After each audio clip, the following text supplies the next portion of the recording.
সবাইকে শুভ দুপুরের স্বাগত জানিয়ে আজকে আমি সিম্পল একটা ভাজা রেসিপি নিয়ে আনলাম, ড্রাই ফ্রাই চিকেন, একটু বোনলেস।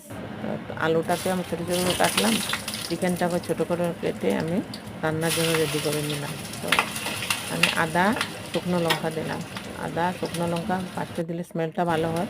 তারপরে ছোটো বাচ্চা আছে, মানে +1 কেজিতে পড়ে, ওরা কখনো মাংস খেতে ভালো পায়, কারো বাচ্চা জানি না কার বাচ্চা, আমার বাচ্চা তো খেতে ছিল আগে, এখন তো বড় হয়ে বিয়ে শাদি করলো।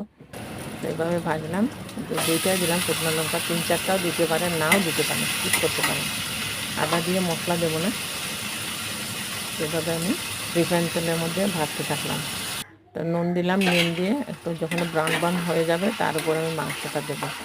ভেজে ভেজে বেশি গ্যাসটা আঁচটা বেশি দিলেও কড়াইটা একটু পাতলা জ্বলে যাবে। তো আমি মাংসটা দিয়ে ভেজে তার উপরে আমি আলুটা দিয়ে দিলাম। আলু দিয়ে আবারও কিছুক্ষণ এভাবে খোলা রাখবো, একবার ঢেকে দেবো, তারপরে আমি খোলাই রাখবো। খোলা রাখলে কালারটাও লাল ব্রাউন কালার হয়, আরও এটা নরম হয় না, সুন্দর হয়ে থাকে।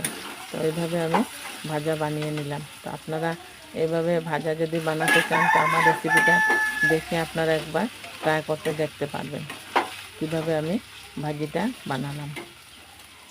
ডাল ডাল ভাতে, পাতলা ডালের সাথে এইভাবে ভাজি খেতে ভালোই লাগে।